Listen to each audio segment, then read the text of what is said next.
Hi, good evening. Welcome to Garima JAIIB CAIIB channel. कैसे हैं आप सब? आई होप आप लोग अच्छे होंगे। Welcome to one short series. CAIIB की क्लासेस चल रही है। बीएफएम सब्जेक्ट आपका चल रहा है, chapter number 3 and this is your part 2। Again chapter 3 भी आपका 3-4 पार्ट्स में आएंगे क्योंकि काफी सारे इसमें टॉपिक्स हैं जो आपको समझना है। ठीक है, तो धीरे धीरे चीजों को समझते हुए आगे हम प्रोसीड करेंगे। तो now coming to corresponding bank and NRI accounts. तो हमने कॉरेस्पॉन्डिंग बैंक के बारे में समझ लिया था। एनआरआई अकाउंट आपका पार्ट 3 में आएगा। पार्ट 2 में अभी हम कुछ और इंपॉर्टेंट प्लेटफॉर्म्स के बारे में, सेटलमेंट सिस्टम के बारे में देखने वाले हैं। चैनल पे नए हैं तो लाइक शेयर सब्सक्राइब करके जाइएगा, अपने फ्रेंड्स के साथ भी इसको शेयर कर देना। चलो, इलेक्ट्रॉनिक मोड ऑफ ट्रांसमिशन या पेमेंट गेटवे क्यों जरूरत पड़ी? इलेक्ट्रॉनिक पेमेंट सिस्टम की क्यों जरूरत पड़ी? एक एग्जांपल से पहले समझते हैं कि स्विफ्ट वगैरह क्यों आया, क्या रीजंस थे। अब जैसे मान लो एसबीआई बैंक है। एसबीआई बैंक आपका इंडिया में है, ठीक है। अब इंडिया से मान लो ये यूएसडी $10,000 भेजना चाहता है फॉरेन कंट्री में, ठीक है, सिटी बैंक को। सिटी बैंक मान लो ये आपका अमेरिका में है, ठीक है। लेट्स टेक एन एग्जांपल कि ये अमेरिका में है। अब मान लो एसबीआई बैंक इंडिया से अमेरिका पेमेंट करना चाहती है, पैसे को भेजना चाहती है इन डॉलर। कैसे भेजेगी? कोई प्लेटफॉर्म होना चाहिए, कोई नेटवर्क होना चाहिए इन दोनों के बीच में, जिससे आपस में ये दोनों बैंक एक दूसरे से बातचीत कर सके, पेमेंट को सेंड किया जा सके। तो इसी के लिए यहां पर आपके स्विफ्ट को लाया गया। तो स्विफ्ट होता क्या है? तो Swift is the society for world wide interbank financial telecommunication. तो ये आपका एक मैसेजिंग नेटवर्क है। This is called messaging network. जैसे मैंने आपको पढ़ाया था एसएफएमएस के बारे में, ये हमारा डोमेस्टिक मैसेजिंग प्लेटफॉर्म है ना, जहां से अगर आप नेफ्ट और आरटीजीएस करते हो, एसएफएमएस है ना, इसके थ्रू आपके मैसेजेस को सेंड किया जाता है। सिमिलरली आपका स्विफ्ट होता है जब हमको वर्ल्ड वाइड इंटरनेशनली पेमेंट के साथ डील करना होता है। तो जो पेमेंट से रिलेटेड मैसेजेस है, जैसे ये मान लो ये किसी कस्टमर के बिहाफ पे एसबीआई बैंक इंडिया से पेमेंट कर रहा होगा, ठीक है। नाउ ये मैसेज सिटी बैंक तक पहुंचाने का काम किसका होगा? एसबीआई बैंक का होगा। तो कौन से सिस्टम का ये यूज करेगी यहाँ पे? तो स्विफ्ट का इस्तेमाल करेगी। तो स्विफ्ट एक तरीके से जैसे आपका व्हाट्सएप मैसेंजर होता है, वैसे ही ये मैसेज एक बैंक से दूसरे बैंक को ट्रांसफर करने में मदद करता है इंटरनेशनली, ठीक है। तो इसी के लिए इसको लाया गया है। तो फुल फॉर्म आप लोग याद रखेंगे, ये one of the world leading provider है of the secure financial messaging service. यहां से कोई पेमेंट सेटलमेंट नहीं होता है। पेमेंट सेटलमेंट तो आपके नॉस्ट्रो अकाउंट से ही होगा। तो एसबीआई का जो भी नॉस्ट्रो अकाउंट चल रहा होगा सिटी बैंक के साथ, पेमेंट तो यहीं से होने वाला है आपका, ठीक है। लेकिन जो मैसेज है इसके थ्रू जाता है, ठीक है, स्विफ्ट के थ्रू। तो ये कैसा है? ये मेंबर ओन्ड कोऑपरेटिव सोसाइटी है। यानी कि ये जो आपका स्विफ्ट है ना, वो गवर्नमेंट के द्वारा नहीं ओन्ड किया गया है। गवर्नमेंट ने इसको ना बनाया है ना ओन किया है। ये किसी एक कंट्री का नहीं है, ठीक है। ये ना आपका ओन किया गया है बाय द बैंक और द फाइनेंशियल इंस्टीट्यूशंस। तो ये कैसा है आपका? ये आपका कोऑपरेटिव सोसाइटी की तरह है। तो यहाँ पर कोई एक कंट्री के द्वारा इसको ओन्ड नहीं किया गया है, ठीक है। अब इसमें स्विफ्ट में अगर आप मेंबर्स की बात करोगे, 11,000 प्लस फाइनेंशियल इंस्टीट्यूशंस है जो इनसे कनेक्टेड है, ठीक है। 200 प्लस कंट्रीज के साथ ऑपरेट किया जाता है। तो 200 प्लस कंट्रीज जो हैं स्विफ्ट प्लेटफॉर्म का इस्तेमाल करती है मैसेज सेंड करने के लिए। तो जो भी फाइनेंशियल मैसेजेस होते हैं ना, उसको सिक्योरली सेंड करने के लिए इस प्लेटफॉर्म का इस्तेमाल किया जाता है। तो ये आपका एक सिंगल ग्लोबल कम्युनिकेशन नेटवर्क है। तो सिंगल आपका ग्लोबल पेमेंट मैसेजिंग नेटवर्क है ये, ठीक है। पेमेंट मैसेजिंग नेटवर्क है ये, ठीक। चलो, 24/7 ये काम करता है, 365 डेज इंक्लूडिंग हॉलीडे। तो this is your Swift now. अब ये कैसे मैसेजेस जो भेजते हो वो कैसे जाता है? सिक्योर जाता है एंड रिलायबल सिस्टम है, क्योंकि यहाँ पर आपके जो मैसेजेस भेजे जाते हैं वो काफी सिक्योरली पहुंचाया जाता है ताकि लीक ना हो जाए, किसी तरीके के इश्यूज ना देखने को मिले। तो इसके लिए यहाँ पर एक बाइलेटरल की एक्सचेंज, पहले ना स्विफ्ट में BKE का इस्तेमाल किया जाता था। अब ये क्या था? अब इसमें क्या होता था, दो बैंक अपने ऑथेंटिकेशन की को एक्सचेंज करते थे। अब जैसे एसबीआई बैंक पेमेंट करना चाहती है सिटी बैंक को, तो अब इस केस में ये बैंक इनके साथ अपना ऑथेंटिकेशन की को एक्सचेंज करेगी। तो दोनों बैंक एक दूसरे के साथ उस की को एक्सचेंज करती थी, ठीक। उसके बाद ही यहाँ पर सिटी बैंक इस चीज को अप्रूव करती थी कि वेदर ये जेन्युइन मैसेज है या नहीं, एसबीआई बैंक की तरफ से ही है कि नहीं, इस चीज को कंफर्म करती थी एंड देन पेमेंट किया जाता था। ठीक है, अभी नाउ क्या हुआ है, जो सिस्टम चेंज हुआ है, हमेशा ही आपका स्विफ्ट इनोवेट होता रहता है, नई नई टेक्नोलॉजीज आती है, तो अब आ गया है रिलेशनशिप मैनेजमेंट एप्लीकेशन। अब ये क्या है, तो एक तरीके से आप समझो this is a friend request type, ठीक है। तो ये मॉडल कैसा है, फ्रेंड रिक्वेस्ट टाइप। तो जैसे कोई आपको इंस्टाग्राम पे या कहीं पे भी फ्रेंड रिक्वेस्ट भेजता है, तो पहले आप उसको चेक करते हो, ठीक है, कि भाई ये मेरा फ्रेंड है या नहीं, रिलेटिव है या नहीं, इसको एक्सेप्ट करना चाहिए कि नहीं, और एक्सेप्ट करने के बाद फिर आप मैसेज वगैरह कर सकते हो, आप वहां पे उनसे बातें कर सकते हो, कनेक्ट कर सकते हो। सिमिलरली आपका रिलेशनशिप मैनेजमेंट एप्लीकेशन होता है, तो इस केस में आप एक अपना मैसेज, सबसे पहले अगर एसबीआई बैंक को, सिटी बैंक को पेमेंट करना है, तो उसके लिए उनको यहाँ पर ऑथेंटिकेशन करना होगा, यानी कि उनको एक रिलेशनशिप सबसे पहले मैनेज करना होगा। तो उसके लिए यहाँ पे क्या किया जाएगा, एसबीआई बैंक की तरफ से एक रिक्वेस्ट सेंड किया जाएगा सिटी बैंक को। जैसे ही सिटी बैंक को रिक्वेस्ट सेंड किया जाएगा, सिटी बैंक उसको पहले एक्सेप्ट करेगी चेक करने के बाद, और जैसे ही एक्सेप्ट करेगी, अब आपस में ये कभी भी मैसेज स्विफ्ट के थ्रू एक दूसरे को सेंड कर सकते हैं। क्यों? क्योंकि अब आपने एक्सेप्ट कर लिया है, तो आप लोगों का एक रिलेशनशिप मैनेज हो गया है, तो बार बार सेम चीज करने की रिक्वायरमेंट नहीं है। एक बार हो गया, अब सिस्टम ऑटोमेटिकली आपको वेरीफाई कर लेगा, और जब भी आप पेमेंट वगैरह करोगे तो उसके मैसेजेस आसानी से सिटी बैंक के पास पहुंच जाएगा। तो ऑथेंटिकेशन कैसे किया जाता है, तो स्विफ्ट कोड के थ्रू, जिसको आप बैंक आइडेंटिफायर कोड कहते हो। तो इंडिया के केस में आपके ब्रांच का एक आईएफएससी कोड होता है ना, वैसे ही हर बैंक का एक स्विफ्ट कोड होता है, या स्विफ्ट बीआईसी कोड भी इसको बोल सकते हो, ठीक है। तो ये यूनिक होता है हर बैंक के लिए। तो ये वाला कोड के थ्रू, जैसे एसबीआई बैंक कोई भी पेमेंट कर रही है या आरएमए रिलेशन बनाते हो, तो ये वाला कोड जाता है दूसरे बैंक के पास, मान लो सिटी बैंक के पास गया, अब उससे सिटी बैंक के सिस्टम को ये पता चलेगा कि ये कौन से बैंक का कोड है, फिर उसको ऑथराइज करके, वेरीफाई करके, ऑथराइज करके फिर आप पेमेंट इजीली कर सकते हो। तो इतना आपका सिक्योर होता है, फास्ट है, रिलायबल है, ठीक है, कॉस्ट इफेक्टिव है, ज्यादा इसमें पैसे लगते नहीं है आपके। एंड 5+ बिलियन फाइनेंशियल मैसेज जो है हर साल एनुअली ये स्विफ्ट हैंडल करता है। लार्ज नंबर में स्विफ्ट फाइनेंशियल मैसेजेस को हैंडल करने के लिए सिक्योरली काम कर रहा है। नाउ कोर वैल्यू स्विफ्ट की बात करूं, तो ये 3 कोर वैल्यू पे काम करता है, एक्सीलेंस, कम्युनिटी एंड इनोवेशन। मतलब यहां पर प्रोवाइड करना हाई क्वालिटी को प्रोवाइड करना सिक्योर मैसेजेस करने के लिए, ठीक है। कम्युनिटी की बात की गई है, तो जितने भी मेंबर बैंक्स होते हैं, बैंक्स हैं ग्लोबली, ठीक है, उसको यहाँ पे मैनेज किया जाता है। एंड इनोवेशन, तो कंटिन्यूअसली ये क्या करता है, अपनी टेक्नोलॉजी को इंप्रूव करता है। तो ये 3 तरीके के कोर वैल्यू पे आपका काम करता है। तो हाई क्वालिटी की सर्विसेज प्रोवाइड करना, ठीक है, मैसेजिंग प्लेटफॉर्म प्रोवाइड करना, ग्लोबली बैंक्स को कनेक्ट करना इस चैनल के थ्रू, इस स्विफ्ट के थ्रू, ठीक है, एंड टाइम टू टाइम यहाँ पर इनोवेशंस करना टेक्नोलॉजी में, ताकि इस सिस्टम को और ज्यादा सिक्योर और रिलायबल बनाया जाए, ठीक है। चलो आगे चलते हैं।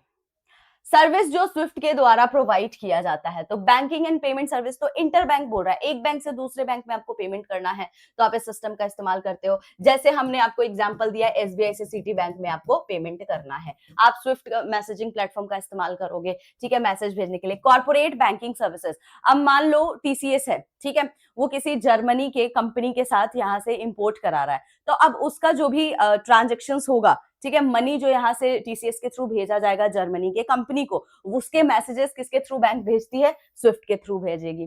कैश मैनेजमेंट, अब बहुत सारी बिग बिग जो कंपनीज होती है ना, वो मल्टीपल कंट्रीज में उनके अकाउंट्स होते हैं, ठीक है, तो अब उन अकाउंट्स के कैश के बैलेंस को मैनेज करना, ठीक है, उनका फंड ट्रांसफर करना, कलेक्शंस करना, उन सबके जो मैसेजेस हैं वो थ्रू आपके किसके जाते हैं, स्विफ्ट के थ्रू जाते हैं। कंप्लायंस सपोर्ट, तो यहां पर बैंक वेरीफाई कर पाती है केवाईसी, एएमएल, जितने भी आरबीआई के सैंक्शन लिस्ट हैं, इन सब को सबसे पहले वेरीफाई करने के बाद ही आपके मैसेजेस इंडिया से बाहर भेजे जाएंगे स्विफ्ट की मदद से, ठीक है। तो ये आपको operational risk and compliance risk से बचाता है, जब आप पहले ही सिस्टम से वेरीफाई कर लेते हो एक कस्टमर को, उसके बाद ही उसके पेमेंट के मैसेज को सेंड करते हो, ठीक है। ट्रेड एंड फाइनेंस, तो सबसे ज्यादा ना स्विफ्ट का इस्तेमाल ट्रेडिंग पर्पस के लिए ही किया जाता है।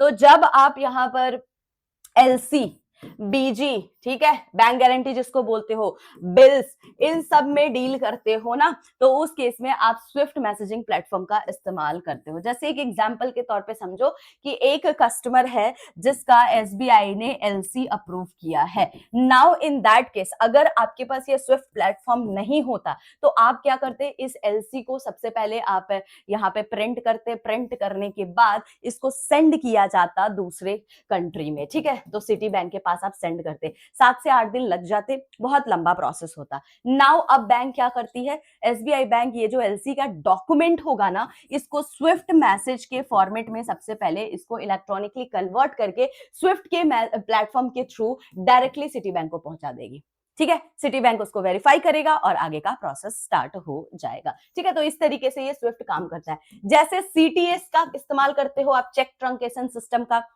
जहां पे चेक की फिजिकल मूवमेंट आप नहीं करते हो, राइट, स्कैन किया और आप बेनिफिशियरी बैंक को सेंड करते हो, ठीक है। वैसे ही स्विफ्ट है, तो स्विफ्ट आपका डॉक्यूमेंट्स वगैरह के लिए, मैसेजेस के लिए होता है, ये याद रखिएगा। मैं बस आपको जस्ट याद कराने के लिए एग्जांपल दे रही हूं, ठीक है। तो स्विफ्ट आपका डॉक्यूमेंट को आप मैसेजेस, डॉक्यूमेंट का जो भी मैसेजेस होगा उसको आप सेंड करते हो स्विफ्ट के थ्रू, ठीक है। चलो, अब यहाँ पे सिक्योरिटीज एंड सर्विसेज की बात की गई है, तो यहाँ पर जो भी आपके ट्रांजेक्शंस होते हैं, जैसे मान लो गवर्नमेंट बॉन्ड, कोई इंडियन बैंक है या इंडियन कंपनी है जो गवर्नमेंट की कोई बॉन्ड है, जैसे फॉरेन गवर्नमेंट के बॉन्ड वगैरह में इन्वेस्टमेंट करके रखा है, उसके मैसेजेस भी आप इसी के थ्रू भेज सकते हो, ठीक है। क्लियरली यहाँ पर जो भी आपका सेटलमेंट्स वगैरह होता है, आपके क्लियरिंग सेटलमेंट मैसेजेस होते हैं, सब आप स्विफ्ट के थ्रू ही भेजते हो, ठीक है। फॉरेक्स एंड ट्रेजरी सर्विसेज, तो जो भी आप देखो, बैंक्स यहाँ पर क्या करते हैं, डेली बेसिस पे आप फॉरेक्स के साथ डील करते हो, यानी कि बाय और सेल करते हो सिक्योरिटीज को, बॉन्ड्स को, शेयर्स को, अलग अलग कंट्रीज के, ठीक है। तो आप इसी तरीके से ट्रेजरी बिल, ट्रेजरी मैनेजमेंट करते हो, डे टू डे आप अपना ट्रांजेक्शन करते हो। नाउ उसके लिए भी जो भी मैसेजेस होते हैं, ठीक है, जैसे मान लो इंडिया से आपने यूएसडी मान लो बाई किया, अब इस यूएसडी को सेल करना चाहते हो, तो जो मैसेजेस जाएगा उस पर्टिकुलर बैंक के पास जिसको आप सेल कर रहे हो, तो ये स्विफ्ट के थ्रू जाएगा, ठीक है। या आप बाई कर रहे हो, यूरो में बाई कर रहे हो, पाउंड में बाई कर रहे हो, तो सारे मैसेजेस आप जितने भी फॉरेन एक्सचेंज करते हो, जितना भी बाय और सेल करते हो फॉरेक्स मार्केट से, सबका मैसेज स्विफ्ट के थ्रू ही जाता है। एक्सेस टू सीएलएस, सीएलएस क्या है, तो this is your continuous linked settlement. तो यहां पर ना जो फॉरेक्स एक्सचेंज के ट्रांजेक्शंस में जो रिस्क देखने को मिलता है, उस रिस्क, सेटलमेंट रिस्क को रिड्यूस करने में ये मदद करता है, क्योंकि सिक्योरली आप यहाँ पे मैसेजेस को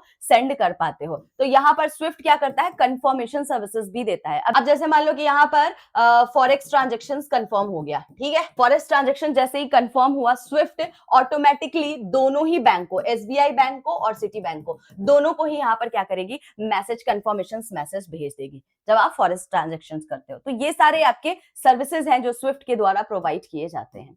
तो स्विफ्ट आपका यही था, आपको बस याद रखना है कि स्विफ्ट क्या है। Now coming to the question, यहाँ पे लिखा है consider the following statement regarding SWIFT. आपको बताना है कौन कौन से स्टेटमेंट करेक्ट है। पहला बोल रहा है Swift stand for society for world wide interbank financial telecommunication, yes it is correct. Swift is a global payment settlement system, क्या ये पेमेंट सेटलमेंट सिस्टम है, मुझे ये बताएं क्या ये पेमेंट, मैंने आपको बोला कि ये पेमेंट सेटलमेंट सिस्टम है। Swift provide secure financial messaging service, third one is the correct. तो कौन कौन सा करेक्ट है, फर्स्ट एंड थर्ड, कौन सा ऑप्शन दिख रहा है, option number third. Payment settlement system ये नहीं है, ये सिक्योर फाइनेंशियल मैसेजिंग सर्विस है, ठीक है, जो एक बैंक को दूसरे बैंक से इंटरनेशनली कनेक्ट करता है मैसेजेस सेंड करने के लिए। तो option number B is the correct answer. एक और क्वेश्चन देखिए, which of the following are the services provided through SWIFT. SWIFT के थ्रू कौन कौन सी सर्विसेज आप प्रोवाइड करते हो, तो payments, banking and payments, trade finance, security services and जो भी फॉरेक्स और ट्रेजरी सर्विसेज, सारी सर्विसेज दी जाती है। All of the above is the correct answer. तो सारी सर्विसेज के मैसेजेस आप भेज सकते हो। आ जाओ, अब हम बात करेंगे यहाँ पर, हमने messaging, financial messaging secure system देख लिया। नाउ हमारे पास कोई पेमेंट सेटलमेंट सिस्टम भी होना चाहिए, जैसे इंडिया में आरटीजीएस, नेफ्ट है ना, उसी तरीके से। तो this is called chips. Chips क्या है, ये आपका पेमेंट सेटलमेंट सिस्टम है। Clearing house interbank payment system इसको बोलते हैं, ठीक है। तो इसमें जो पेमेंट होता है ना, वो कैसे आप सेटलमेंट करते हो, इन डॉलर, यूएसडी में, क्योंकि ये जो सिस्टम है यूएसए के द्वारा बनाया गया है। 1970 में इसको स्टार्ट किया गया था by the New York clearing house, ठीक है। तो आपका ये क्या है, सब्स्टिट्यूट है पेपर चेक का। तो पहले पेपर चेक्स का इस्तेमाल किया जाता था ना, अब बहुत टाइम लगता था, सिक्योर भी नहीं था, तो उसी के लिए इलेक्ट्रॉनिक पेमेंट सेटलमेंट सिस्टम बनाया गया, जिसके थ्रू आप इजिली इलेक्ट्रॉनिकली पेमेंट कर सकते हो। ठीक है, तो उसी के लिए इसको चिप्स को बनाया गया है, फुल्ली ऑटोमेटेड है। यहाँ पे जैसे नेफ्ट में कैसे होता है, नेफ्ट के केस में आप क्या करते हो, नेट सेटलमेंट किया जाता है, वैसे ही चिप्स आपका नेट सेटलमेंट बेसिस पे किया जाता है। तो लार्ज वॉल्यूम ऑफ जो भी आपके ट्रांजेक्शंस होते हैं, वो भी डॉलर में जो पेमेंट करते हो, उसका सेटलमेंट चिप्स के थ्रू किया जाता है, तो नेट सेटलमेंट किया जाता है। तो ऐसे जैसे मान लो एसबीआई के पास 10,000 यूएसडी है, ठीक है, और एचडीएफसी के पास मान लो यहां पर 5,000 यूएसडी है, ठीक है। तो इन दैट केस अब इन दोनों के बीच नेट सेटलमेंट किया जाएगा। तो मान लो यहां पर जो सेटलमेंट करना है, तो टोटल आपका पैसा कितना बच रहा है, 5,000 यूएसडी। तो 5,000 का जो आपका गैप है ना, वही सिर्फ पे किया जाएगा, ठीक है। तो दिस इज कॉल्ड 10,000 अगर आपने एसबीआई ने एचडीएफसी से लिया है और एचडीएफसी ने 5,000 लिया है, तो नेट सेटलमेंट कितने का होगा, 5,000 का यहाँ पे किया जाएगा एचडीएफसी बैंक को। This is called net settlement. तो वही चीज आपको यहाँ पे लिखी हुई है, ठीक है। करेंटली आप देखोगे इसमें टोटल 49 मेंबर्स है।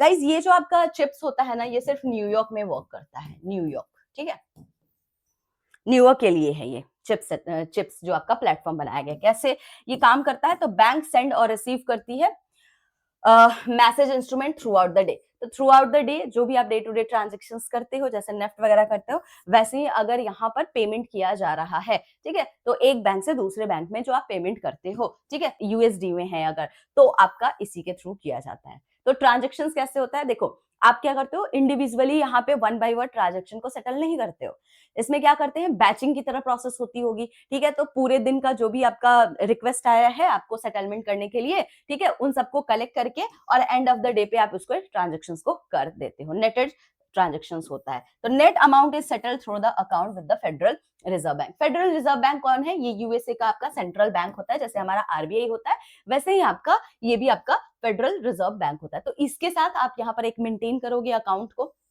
ठीक है, उसी अकाउंट के थ्रू बैंक मेंटेन करती है, अब उसी के थ्रू नेट सेटलमेंट यहाँ पे किया जाता है, ठीक है। तो देखो बेसिकली मैं बता दूं, ये नेट अमाउंट जो सेटल किया जाता है through the account with the federal reserve bank, इसको समझो। इसमें क्या होता है कि हर एक बैंक को मैंडेटरी है कि फेडरल रिजर्व बैंक के साथ आप अपने एक अकाउंट को, स्पेशल अकाउंट को मेंटेन करके रखोगे, ठीक है। अब उस स्पेशल अकाउंट में आपके पेमेंट होते हैं, जैसे मान लो एसबीआई बैंक है, ठीक है, सिटी बैंक है, तो ये सब क्या करेगी, एसबीआई नहीं लेते हैं यहाँ पे, एचएसबीसी बैंक लेते हैं, क्योंकि ये फॉरेन का है ना, तो एचएसबीसी बैंक और सिटी बैंक ले लो। तो इन लोगों ने अपना एक account, special account federal reserve bank के साथ मेंटेन करके रखा है। तो हो सकता है इसमें इनका मान लो $80,000 है और सिटी बैंक का यहाँ पे मान लो 50,000 का डॉलर है, ठीक है। तो नेट सेटलमेंट यहीं पे किया जाता है। तो यहाँ पे डायरेक्टली ऐसा नहीं होता है कि जब कोई पर्सन आपके पास रिक्वेस्ट करने आया है सेटलमेंट के लिए चिप्स के थ्रू, तो मान लो अगर किसी पर्सन को 5,000 रुपए पे करने हैं, $5,000 पे करने हैं,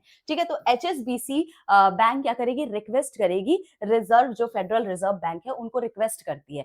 अब वहां पर जैसे ही रिक्वेस्ट किया जाता है, तो वो क्या करती है, जो भी इनके स्पेशल अकाउंट में मनी होता है वहां से निकाल करके फिर सिटी बैंक को प्रोवाइड करती है, ठीक है, और सिटी बैंक से जो बेनिफिशियरी के बैंक अकाउंट में पेमेंट जाता है। तो इसीलिए इस स्पेशल अकाउंट को मेंटेन किया जाता है। सेम जैसे हमारे इंडिया के केस में नेफ्ट और आरटीजीएस में आप एक पूलिंग अकाउंट रखते हो ना आरबीआई के साथ, वैसे ही ये काम करता है। अच्छा, आइडेंटिफिकेशन सिस्टम, तो यहां पर ना हर एक बैंक का एक पार्टिसिपेशन कोड होता है, ठीक है, यूनिक कोड होता है, जिससे ये पता चलता है कि हाँ ये पर्टिकुलर बैंक है। तो यहाँ पर एक यूनिक आइडेंटिफायर नंबर का इस्तेमाल किया जाता है बाय द बेनिफिशियरीज। तो देखो जैसे मान लो अगर एसबीआई बैंक ने पेमेंट किया, ठीक है, या सिटी बैंक पेमेंट कर रहा है एचएसबीसी बैंक को, इस केस में एचएसबीसी के पास एक यूनिक कोड जाएगा, क्योंकि ये यूनिक कोड जब सिटी बैंक रिक्वेस्ट कर रहा होगा ना चिप्स के लिए, तब उस केस में वो एक यूनिक कोड के साथ रिक्वेस्ट करता है। अब जैसे ही ये रिक्वेस्ट किया जाएगा, सिस्टम ऑटोमेटिकली आइडेंटिफाई कर लेगा कि ये सिटी बैंक है, ठीक है, क्योंकि सबका एक यूनिक आपका कोड होता है, तो उससे आप आइडेंटिफाई कर लेते हो। जैसे ही आइडेंटिफाई करते हो, सिस्टम ऑटोमेटिकली प्रोसेस कर देता है। तो स्ट्रेट थ्रू प्रोसेसिंग का मतलब होता है automatically without manual intervention, automatically system detect करके पेमेंट को सेटल कर देता है, ठीक है। तो मेन यूजेस क्या है, तो जनरली आप फॉरेन एक्सचेंज के सेटलमेंट्स के लिए, यूरो डॉलर सेटलमेंट के लिए, आप इसका यूज करते हो, और ये मेनली कहाँ, न्यूयॉर्क में ऑपरेट होता है। यूरो डॉलर सेटलमेंट का ये मतलब नहीं होता है कि यूरोपियन करेंसी में सेटलमेंट होगा ना, ये ऐसा नहीं लिख रहा है। यूरो डॉलर का मतलब होता है कोई ऐसी कंट्री जो आउटसाइड यूएसए है, कोई ऐसा जगह जो यूएसए से बाहर है, ठीक है। अब उसका सेटलमेंट भी आप चिप्स के थ्रू कर सकते हो, लेकिन जो अमाउंट आएगा वो आपका डॉलर में ही आना चाहिए। तो जो आउटसाइड यूएस से आपकी कोई भी सिटी कंट्री है ना, जिसके थ्रू आप सेटलमेंट कर रहे हो, उसी को यूरो डॉलर डिपॉजिट कहा जाता है। तो बस ये एक नाम है, यूरो डॉलर डिपॉजिट। इसको हम ये नहीं कह सकते कि ये यूरो करेंसी में सेटलमेंट किया जाता है, क्योंकि आपका चिप्स तो यूरो करेंसी सेटल करेगा ही नहीं ना, इसमें तो आपको डॉलर चाहिए, यूएसडी चाहिए, है ना। तो इसको बस कहते हैं, बस इतना समझो कि यूएसए से आउटसाइड अगर कोई कंट्री है, वहां से सेटलमेंट किया जा रहा है, तो उसको हम यूरो डॉलर डिपॉजिट कहते हैं। और डिपॉजिट किस में होगा, आपका नॉर्मल यूएसडी में ही होगा, ठीक। चलो आ जाओ, अब आते हैं फेड वायर। फेड वायर भी यूएस के द्वारा ही बनाया गया है, ये अगेन ऑपरेट किया जा रहा है, फेडरल रिजर्व बैंक, जैसे हमारा आरबीआई होता है। इसका ऑपरेशन 1980 में स्टार्ट किया गया था। अब ये कैसे काम करता है, ये आरटीजीएस की तरह काम करता है, ठीक है। रियल टाइम ग्रॉस सेटलमेंट यहाँ पे किया जाता है। ये भी आपका इलेक्ट्रॉनिक पेमेंट सिस्टम है, जैसे आपका चिप्स है। चिप्स भी यूएस के द्वारा बनाया गया है, जो कि नेफ्ट की तरह काम करता है, और फेड वायर भी यूएस के द्वारा बनाया गया है, जो कि आरटीजीएस की तरह काम करता है। That's it. ये आपका बेसिक एक डिफरेंस है जो आपको ध्यान में रखना है। और मैंने आपको बताया चिप्स जो होता है वो सिर्फ आप न्यूयॉर्क में ही इसको ऑपरेट कर सकते हो, ठीक है। तो यानी कि लिमिटेड यहाँ पर आपको लोकेशंस प्रोवाइड किए हुए हैं। यहाँ पर इंटायर यूनाइटेड स्टेट में आप इसका इस्तेमाल कर सकते हो, तो इंटायर यूनाइटेड स्टेट को कवर करता है। तो ये थोड़ा लार्जर वर्जन हो गया चिप्स का। और आरटीजीएस हो रहा है तो रियल टाइम में आपका सेटलमेंट किया जाता है। तो यहाँ पे आप देखोगे जितने भी यूएस के बैंक होते हैं, उनको यहाँ पर फेडरल रिजर्व बैंक के साथ अपने अकाउंट को, स्पेशल अकाउंट जो मैंने बताया, वो मेंटेन करके रखना होता है। Banks are identified through ABA number. जैसे हमारे यहाँ मैंने आपको बताया आईएफएससी नंबर होता है, जिससे आप बैंक को के ब्रांच का, हर एक ब्रांच का आईएफएससी कोड होता है ना, उससे हम यहाँ पर वेरीफाई करते हैं कि वो कौन से बैंक का कौन सा ब्रांच है। तो वैसे ही आपका अमेरिकन बैंकर एसोसिएशन नंबर होता है। अब इससे यहाँ पर आइडेंटिफाई किया जाता है कि ये कौन सा बैंक है, ठीक है ना।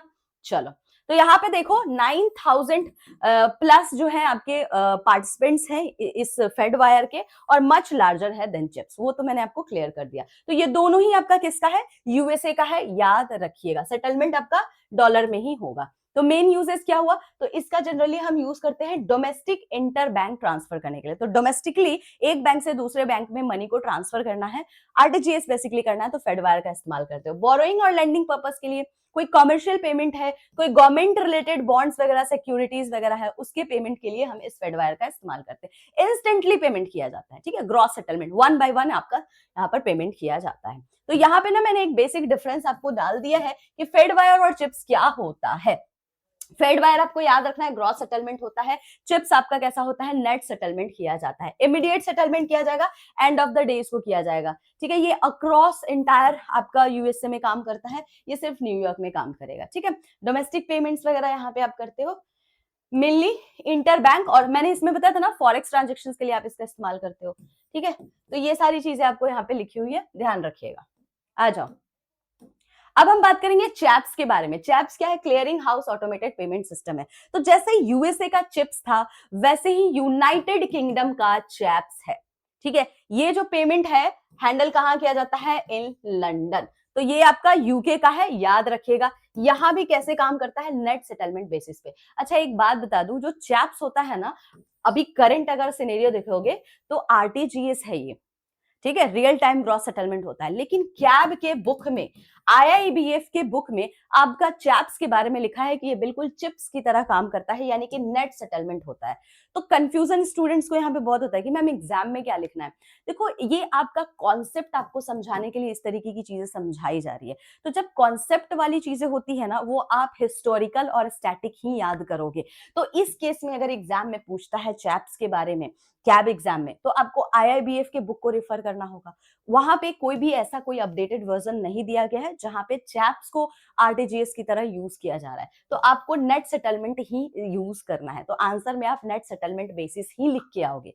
तो मैंने दोनों चीज क्लियर कर दी है, किसी भी स्टूडेंट को डाउट हो, क्योंकि अगर आप ये कहोगे कि मैम आरटीजीएस की तरह चैप्स यूज होता है, आपने तो नेफ्ट की तरह बताया, क्योंकि आपके बुक में है, तो हम यहाँ पर एग्जाम्स के प्रिपरेशन कर रहे हैं, तो एग्जाम के हिसाब से ही हम यहाँ पे लिखेंगे, ठीक है। तो हाई वैल्यू पेमेंट्स जो होते हैं ना यूनाइटेड किंगडम में, उसके लिए इसका इस्तेमाल किया जाता है। 20 मेंबर्स होते हैं एंड मोर देन 4500 आपके इनडायरेक्ट मेंबर है। तो ये जो 20 मेंबर है ना, ये डायरेक्ट मेंबर्स होते हैं चैप्स के। देखो बहुत सारे जो लार्ज बैंक होते हैं वो डायरेक्टली आपके इस चैप्स के मेंबर होते हैं, लेकिन जो स्मॉल बैंक्स होती है वो डायरेक्ट चैप्स के मेंबर नहीं हो सकते हैं, तो इसीलिए उनको मेंबर बैंक के थ्रू इनडायरेक्ट वे में चैप्स का यहाँ पर मेंबर बनाया जाता है। तो इसीलिए इनको इनडायरेक्ट बोला जाता है, क्योंकि अब ये लार्ज बैंक के थ्रू चैप्स के मेंबर बनते हैं, तो दैट्स वाई ये इनडायरेक्ट मेंबर कहलाते हैं। तो 4500 प्लस आपके ऐसे स्मॉल बैंक्स है जो कि इनडायरेक्ट मेंबर्स हैं।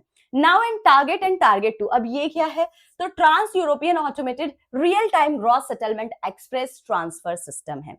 बेसिकली ये यूरो का पेमेंट सिस्टम है, ठीक है। टारगेट, जैसे हमने अभी चिप्स चैप्स देखा, फेडवायर देखा, वैसे ही टारगेट है आपका।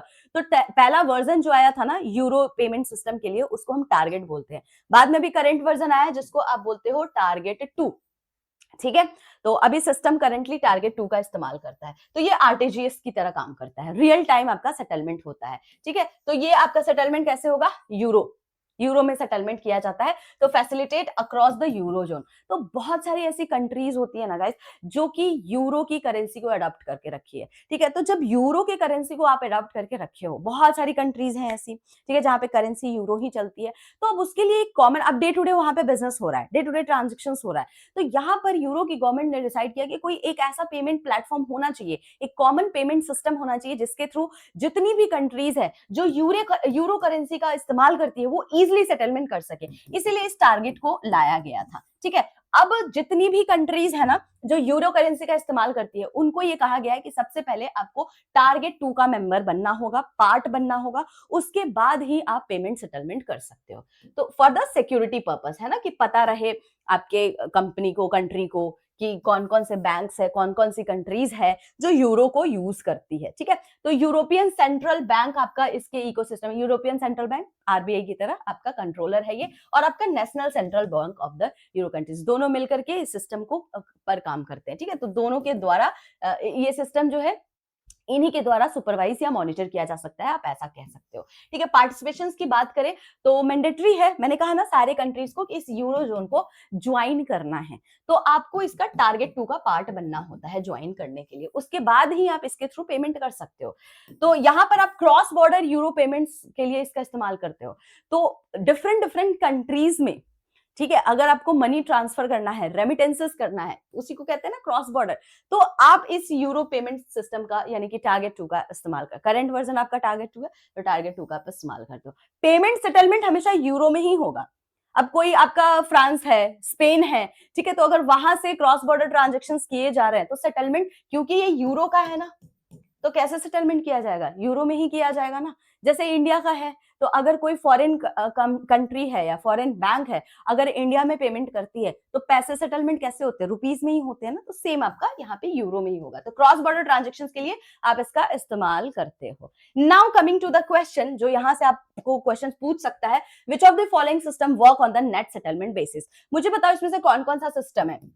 चिप्स आपका नेट सेटलमेंट पे काम करता है, चैप्स भी नेट पे काम करता है, फेड वायर आपका ग्रॉस है, आरटीजीएस है ना, ये ग्रॉस पे काम करता है, और टारगेट 2 भी आपका ग्रॉस पे काम करता है। तो याद रखिएगा चिप्स किसका है, तो चिप्स आपका यूएसए का है, चैप्स आपका यूके का है, फेड वायर आपका यूएसए का है, एंड टारगेट आपका किसका है? यूरो का है, यूरोपियन कंट्रीज का है, ठीक है, याद रखना है। तो करेक्ट आंसर क्या हो जाएगा? Option number first and second is the correct answer of this question, ठीक है ना। चलो आगे चलो, अब हम बात करेंगे RTGS plus and EBA system के बारे में। आरटीजीएस प्लस क्या है? तो ये आपका जर्मन हाइब्रिड क्लियरिंग सिस्टम है। तो बेसिकली ये जर्मन का आपका आरटीजीएस सिस्टम है, लेकिन ये कैसे काम करता है? हाइब्रिड। हाइब्रिड का क्या मतलब हुआ? तो कुछ आपका ग्रॉस सेटलमेंट किया जाएगा और कुछ आपका नेट सेटलमेंट किया जाएगा। मैंने आपको कहा कि this is a hybrid clearing system, ठीक है। तो जर्मन में भी आपका कैसा करेंसी चलता है? यूरो ही चलता है। तो यहां पर आपको हाइब्रिड में क्या होगा? या तो ग्रॉस सेटलमेंट किया जाएगा और प्लस नेट सेटलमेंट। तो जहां नेट सेटलमेंट की रिक्वायरमेंट होगी नेट सेटलमेंट किया जाएगा, जहां पे आपको ग्रॉस की रिक्वायरमेंट होगी ग्रॉस सेटलमेंट किया जाएगा। तो अब जैसे मान लो जो भी इनकी सेंट्रल बैंक होगी, तो सेंट्रल बैंक के साथ बैंक्स यहां पर क्या करती है? स्पेशल अकाउंट को मेंटेन करेगी। मान लो XYZ और ABC बैंक है, तो XYZ बैंक के पास मान लो यूरो है आपका 50,000 यूरो रखा हुआ है, ठीक है। और एबीसी बैंक के साथ एक यहाँ पर 30,000 का यूरो रखा हुआ है। स्पेशल अकाउंट है जो कि बैंक के साथ रखा हुआ, सेंट्रल बैंक के साथ रखा हुआ है। इन दैट केस अगर कोई कस्टमर है यहाँ पे रिक्वेस्ट करता है XYZ बैंक से 10,000 यूरो का, तो ठीक है, तो यहां से आपका नेट सेटलमेंट किया जाएगा, ठीक है। तो नेट सेटलमेंट करके डायरेक्ट आपके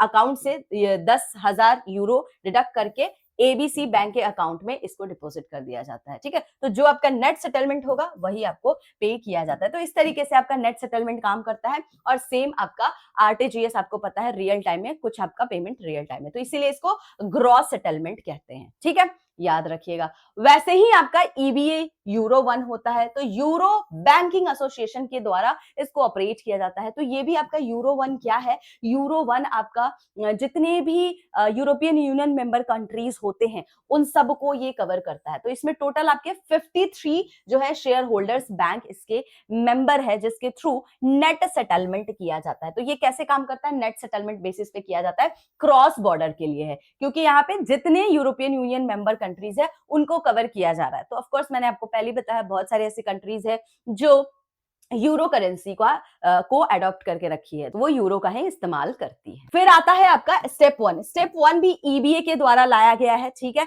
अब ये क्या है, रिटेल पेमेंट सेटलमेंट है। तो जो इंडिविजुअल पर्संस होते हैं ना, उनके पेमेंट को सेटलमेंट करने के लिए, अब जैसे मान लो कोई फीस पे करना है क्रॉस बॉर्डर में, जैसे इंडिया से एनआरआई पर्संस जाते हैं, तो क्या होता है कि इंडिया से उसके फादर पेमेंट्स वगैरह, नॉर्मल पेमेंट्स, स्कूल का फीस, एजुकेशन फीस, है ना, मेडिकल एक्सपेंसेस, वैसे ही स्टेप 1 का इस्तेमाल किया जाता है इंडिविजुअल यूरोपियन पर्संस के द्वारा, यूरोपियन पीपल्स के द्वारा, अगर उनका कोई भी बच्चा बाहर फॉरेन में कहीं पढ़ने गया है, ठीक है, तो सेटलमेंट करने के लिए इसका इस्तेमाल किया जाता है। इसमें ना आपके 200 मेंबर बैंक होते हैं, ठीक है। तो अक्रॉस यूरोपियन यूनियन 200 इसके मेंबर बैंक है। इसको आप स्टेप 1 को स्मॉल बैंक की तरह समझ सकते हो, ठीक है, क्योंकि 200 मेंबर ही हैं इसमें, ठीक है। अगर प्रोसेस की बात करें तो 20,000 प्लस ट्रांजेक्शन्स डेली बेसिस पे किया जाता है।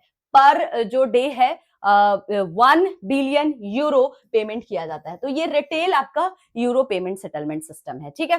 स्टेप 2 क्या है, ये आपका पैन, जैसे पैन इंडिया होता है ना, ऑल ओवर इंडिया, वैसे pan European automated clearing house है। तो ऑल ओवर यूरोपियन कंट्रीज में इसका इस्तेमाल किया जाता है। ये भी आपका रिटेल पेमेंट सिस्टम है। तो इसको आप लार्ज बैंक समझ लो, this is your small bank.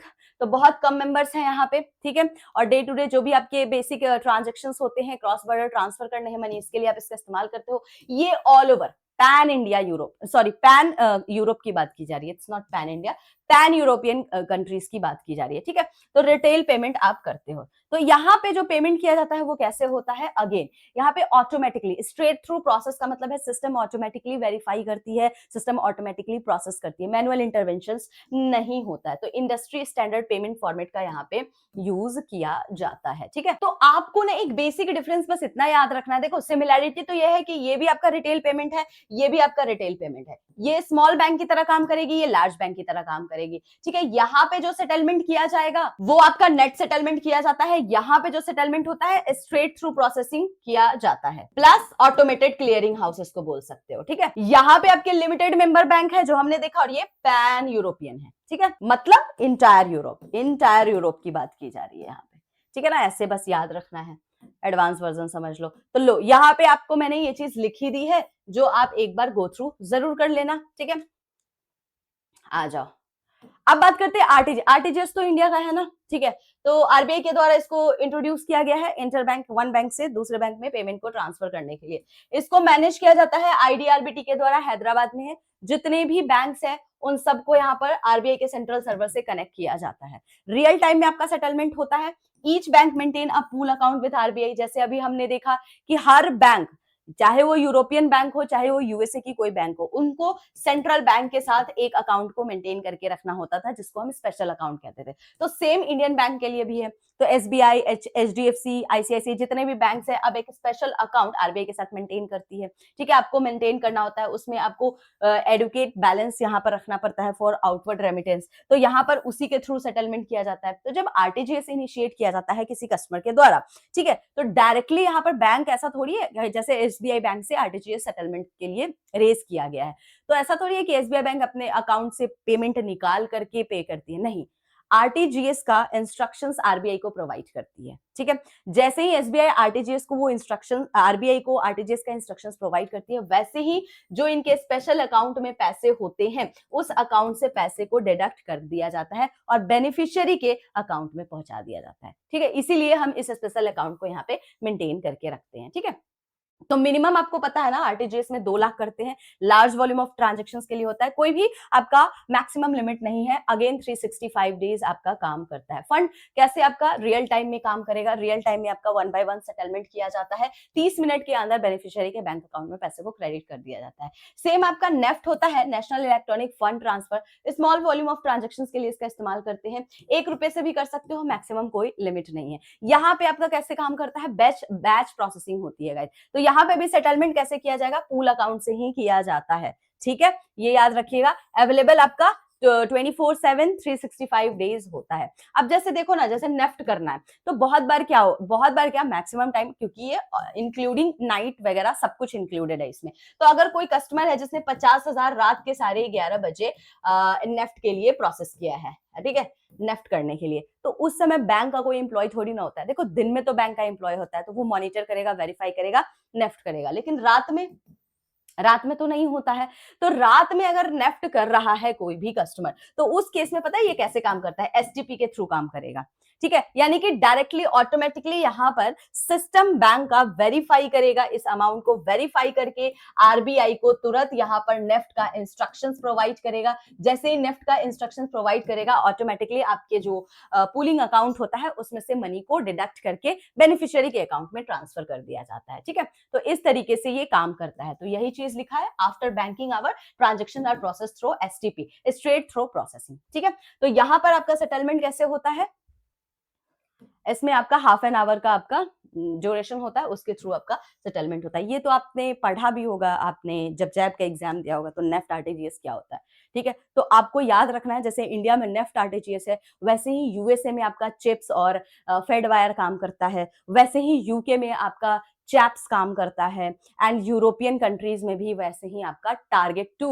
और ईबीए काम करता है, ठीक है। यूरो 1 स्टेप 1 स्टेप 2, तो सारी चीजें आपको याद रखनी है। तो आज के सेशन में हम सिर्फ और सिर्फ सेटलमेंट सिस्टम के बारे में और मैसेजिंग प्लेटफॉर्म के बारे में समझने वाले थे, जो मैंने समझा दिया है। डोमेस्टिक के केस में हमारा जो मैसेजेस प्लेटफॉर्म होता है इसको एसएफएमएस बोलते हैं। इंटरनेशनली आपको करना है तो आप स्विफ्ट का इस्तेमाल करते हो। They all are the messaging platform होते हैं, ठीक है। तो आपको याद रखना है। तो ये था आज का सेशन गाइस। बेनिफिट्स मैं आपको बता दूं तो क्या क्या होता है, फास्टली आप फंड ट्रांसफर कर सकते हो with the help of NEFT और आरटीजीएस, ठीक है। तो चेक्स और डिमांड ड्राफ्ट की अब रिक्वायरमेंट नहीं होती है, इजिली ऑनलाइन आप इसको प्रोसेस कर सकते हो 24/7, ठीक है। तो बहुत ही आसान हो गया है आज के डेट में, नेफ्ट और आरटीजीएस के थ्रू आप इलेक्ट्रॉनिकली पेमेंट करते हो। Now coming to the question, consider the following statement regarding RTGS. RTGS is available 24/7 365, yes it is correct. There is a no maximum transaction limit, yes maximum नहीं है, minimum है। beneficiary bank should credit fund within 30 minutes, तो तीनों ही आपके correct हैं, option D is the correct answer. Next question पे चलते हैं, विच of the following European payment system support retail euro payment, तो तीनों ही करते हैं गाइस, तीनों ही आपका रिटेल पेमेंट को यहां पर एक्सेप्ट करते हैं, तो option D is the correct answer, ठीक। चलो, तो आज के लिए इतना ही था गाइस। आई होप आप लोगों को ये एग्जाम पॉइंट ऑफ व्यू से रेलिवेंट लग रहा होगा। अगर लग रहा है तो आपने क्या करना है, लाइक शेयर सब्सक्राइब करना है मेरे चैनल को। कोई डाउट होगा तो आप इस दिए हुए नंबर पे भी पूछ सकते हो। मिलेंगे नेक्स्ट पार्ट में। बाकी आप टेलीग्राम से जुड़ जाओ, यहाँ पे आपको बीएफएम की पीडीएफ प्रोवाइड की जाएगी। बाकी जो लोग भी कैब एग्जाम्स की प्रिपरेशन कर रहे हैं, जैब डीबीएफ किसी की भी प्रिपरेशन कर रहे हैं, आप उनके साथ मेरे चैनल को जरूर शेयर कीजिएगा, सो दैट आपकी तरह वो भी इस प्लेटफॉर्म का फायदा उठा सके। ठीक है गाइस, फिर मिलते हैं कल की क्लास में। तब तक के लिए bye bye, good night and take care.